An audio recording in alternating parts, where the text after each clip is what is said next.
every fear and every fight. I'll hold your hand and make it right. I will be here for you forever. I will be yours forever and ever. We will take every step of the way. We will love each other every day. I will be here for you forever. And if the world should fall apart, you'll always have my heart. No matter where Umamin ka nga sa akin, te. we go, my Nagugustuhan mo na si AJ, no? Sinasabi ko na nga ba, tinamaan na nga. Anong real score nyo? Dating na kayo. Uy, di ba? Tsaka, bago dumating doon, gusto ko munang sabihin sa kanya yung totoo eh. Linano ko lang lahat ng yun para makuha yung Employee of the Month.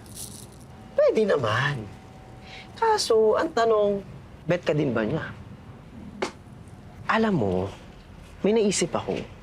What if subukan natin, di ba, para malaman natin?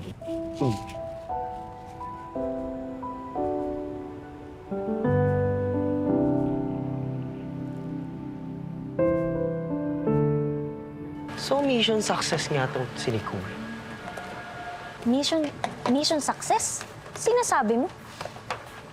Wala. Kalimutan mo na yung... Ano nga? Ano nga? Sabihin mo. Wala nga. Wala nga. Ah, hindi mo sasabihin. Isusumbong kita kay Sir Jerome na umuutang ka ng dilata dito. Ito na nga. Kamaingay, ha? Kasi itong si Nicole, pinagplanuhan niyang painlabin talaga si AJ para ma-distract siya at makuha niya ang Employee of the Month. Sama ng ugali niyo. Kinaganon yung tropa ko. O kayo.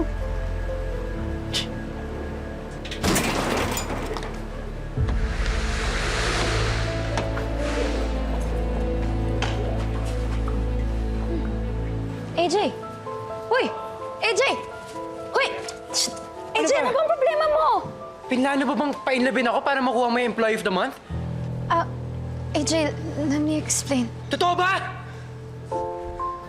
Oo. Grabe. Ganun mo ka gustong maging Employee of the Month? Malalakit ka na ibang tao? Oo, inaamin ko. Pero dati yun eh. Kasi nagiging totoo na.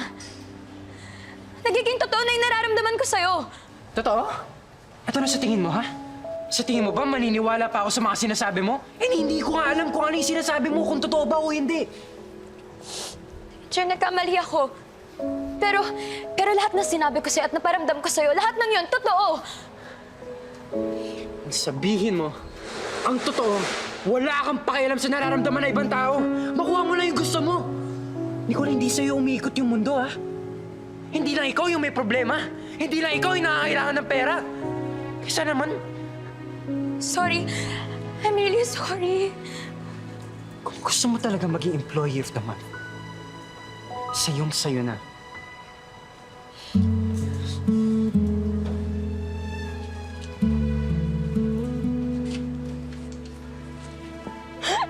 Ikaw kasi. Niloloko ka. Ako.